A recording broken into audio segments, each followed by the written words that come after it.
Hi, I'm Brady Ambler from the Nursery Golf and Country Club. I work under Braden Rogers. This is my mechanical side for the DFS. This portion will be about reels. In this video, I'm going to show you how to replace your barrel in your reel, which I like to call the reel's blades that spin.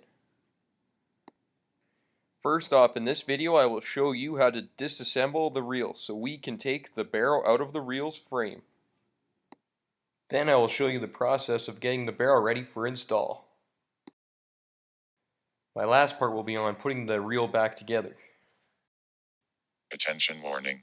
Reel maintenance safety for reels. There should be no loose clothing worn that could get stuck in reel while it spins. Wear safety goggles if there are sparks or any potential items that may hit your eyes. Wear dust mask if there is potentially sparks and dust in the air. There should be no jewelry or anything that could potentially get caught in the equipment when working on them. Unplug equipment when touching reel's blades if there is a possibility of the reel blades spinning when working on. Hearing protection should be worn when there is loud equipment running or other noises. Footwear with steel toes should be on, considering that there are many possibilities of heavy objects falling on your feet. Anyone with long hair should wear hair protection if it's potentially long enough that it could possibly get caught in reel. Safety is required.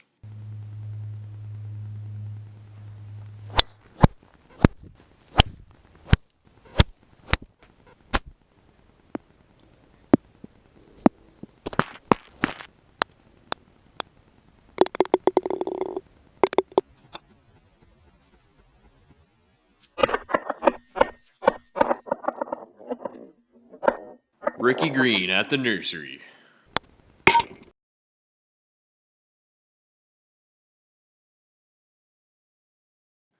Alright then, disassemble the reel's frame. The first thing we're going to do is take our bed knife bar off. To take the bed knife bar off, I will loosen the two nuts at the back with the springs, then I will take the bolts out on each side of the reels. When I unscrewed the two bolts on each side, I made sure to keep the washers on the bolts in order of the way I took each washer off, so that when I have to screw everything back together, I will know where each washer has to go on the bolt. Now that I have those bolts unscrewed, I can now then take the bed knife bar off. Now I am going to take the snap ring out so I can get the spline out of the reel. I am just going to lift up on the one side of the reel so that the spline will fall out so I can get it.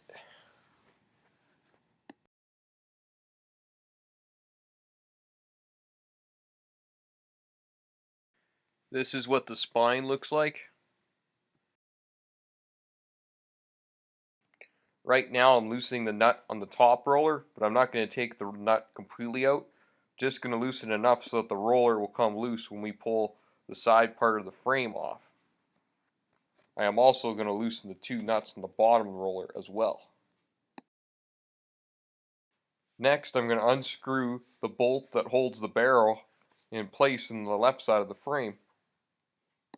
As you can see in the video, I stick a wrench inside the barrel so that when I spin the nut that holds the barrel in place on the left side of the frame, that the barrel won't spin at the same time while I'm trying to loosen out the nut.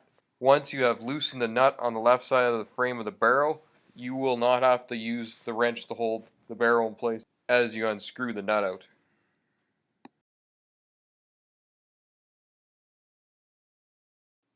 Alright then, I'm going to go to the right side of the reel's frame, and we're going to take the weight out. To take the weight out, all there is two bolts that hold the weight in that you have to unscrew. You just got to make sure you don't lose the two nuts inside of the frame that hold these two bolts in place.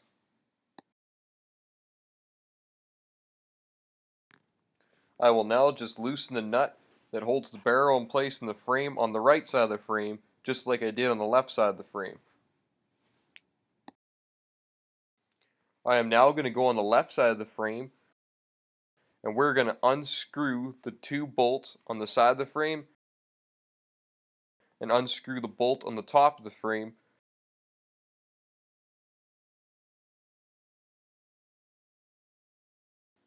I am now able to take the left side of the frame out of the reel. I am going to use a plastic mallet to hammer it out, and I will also try and pull it out by hand. Now that the left side of the frame is pulled out, I will now pull the barrel out. Before I ever stuck a wrench on this reel, I made sure to check the bearings to make sure the bearings are okay. A lot of guys, they like to change the bearings when they change the barrel at the same time. But at our golf course, we like to change the bearings when the bearings are bad. And so that means our bearings are always kept up to shape, so our bearings are good. Okay then, I'm going to check the seals in the reel to make sure there's no cracks or any wear on them. And it looks like the seal on the right side of the reel needs to be replaced. Okay then, I'm not going to show you how to replace a seal in this video, but I will in another video. I'll leave you a link on the bottom of the video if you want to see how to replace a seal in a reel's frame. Alright then, let's get the barrel ready to put back into the reel. I am now going to put this ring on the reel's shaft below the threads. When it comes to putting the ring on the barrel's shaft below the threads, you have to be very careful not to break it. To put the ring in place on the reel barrel's shaft, I am going to have to use a steel mallet and a piece of cut off pipe. When it comes to hammering in the ring, I will hammer one side of the lip of the ring around it lightly with the hammer, slowly hammering it in place all the way around the ring. And I will continue this process until the ring is flush with the bottom of the shaft connected to the reel's blades of the barrel. You do not want to hammer it too hard or you will break the ring, because it is very weak metal. Now that the ring is flush with the bottom of the barrel shaft, we are ready to put the rubber ring on now. Okay then, for putting the rubber ring on the barrel shaft, you're going to make sure the thick part of the ring is on the bottom and the thinner part's on the top, and then you can put it on. As you can see, the rubber ring is flush all the way around the shaft of the barrel's reel's blades shaft, making it flush all around the shaft of that ring that we first put on. Before we move on to the next part of this video, I would like to show you a comparison of the new barrel with the old barrel. If you look at the new barrel on the left, you can see how much blade is left on the barrel, or some people like to call it the meat left on the barrel. But if you look at the old one on the right, you can see that there is no meat left on the reel. Here, I will zoom in on the photo to give you a closer look at the barrels. I added some arrows to point out where the meat is on the barrels. As you can see, the area on the barrels that is used to cut the grass is where the groove is on the barrel. That's the meat left on the barrel for cutting. And if you look at the older one, has been sharpened all the way through the groove, leaving it with no meat left for future sharpening, telling us it needs to be replaced.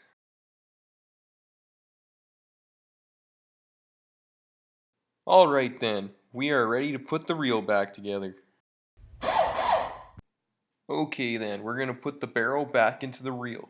As I put the barrel back into the reel, I will grab the left side part of the frame and put back in place to hold the barrel in place.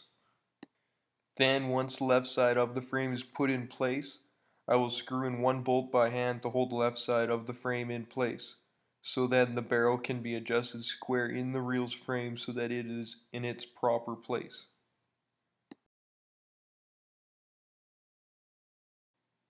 Before we put everything back together, you're going to want to make sure that your barrel is not on backwards. You want your sharp edge to be on the bottom and not on the top. Here I will hold the older barrel in front of the new one to show you what it would look like if it were placed in backwards. And as you can see, the sharp edge is pointing up on the older reel, which is not what you would want. If it were put in backwards, it would not cut grass properly. So it looks like we put our barrel in the proper way with the sharp end pointing down. We can then move on to putting everything back together then. I am now going to put the two nuts in that hold the barrel in place in the reel's frame on each side. Once I have finished tightening the nut with the socket wrench, I will then grab the wrench and stick it in the reel's barrel and hold the barrel in place and try and turn it to make sure it is tight in place so that the nut won't get loose. Now let's put in the second one on the other side.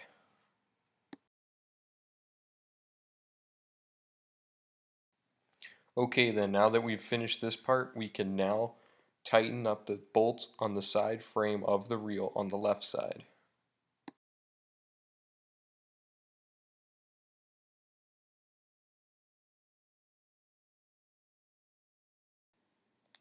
Okay then, right now I am loosening the bolts that are used to tighten the bed knife closer to the reel. The reason I am doing this is so it will be easier to put the bed knife bar on, because if it is not loosened there will not be much play to put the bed knife bar in.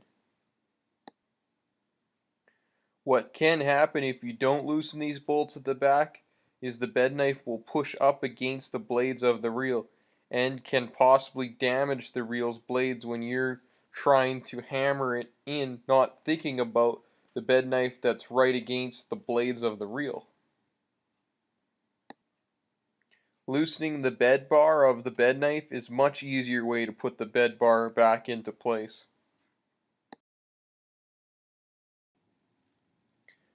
Now I am going to put the bed bar back into the reel. Right now I'm just lining up the bed bar so that it all lines up with all the spots where the bolts and washers go to connect the bed bar in, so it'll be right in its place. Now I am putting the washers back into the right spots. I put a little grease on them so they would stick to the reel and not fall out when I try to screw the bolts back in. And if you notice, our reel's blades can spin with the bed knife bar on, so that means we loosen it just enough then to give ourselves enough play. Right now I am going to screw in the bolts that hold the bed bar in place. I used a flathead screwdriver to push against the washer to line up the washer with the bolts as I try to screw it in, and of course I put the washer in as close as I could so I would just have to push lightly against the washer to line them up.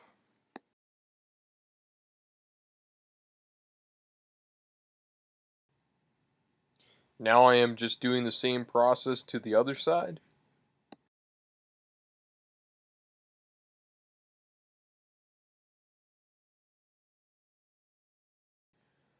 Then once both sides are all lined up and partially screwed in, I will tighten both sides up with a wrench.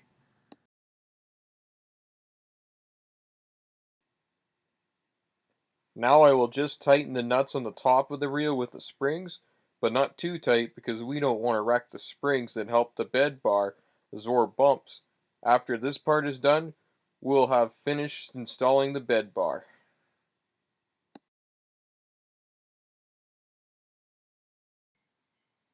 Now I will put the black cover on the reel. I will place the nuts back in the other side, then tighten them up with the bolts that hold the black cover in place.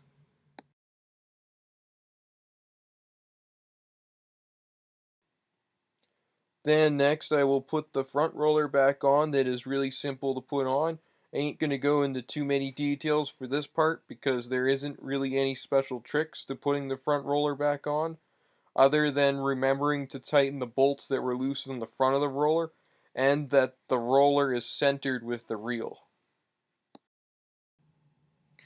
What I mean by the roller being centered is that the tip parts of the roller that are sticking out should be sticking out the same amount on each side of the roller, where the roller connects to the part we adjust the heights. So that way the roller is in the middle of the end pieces that holds the roller in place. The last thing we have to do is put the spline back in, and then stick the snap ring in to hold the spline in place. And that's the end of my video.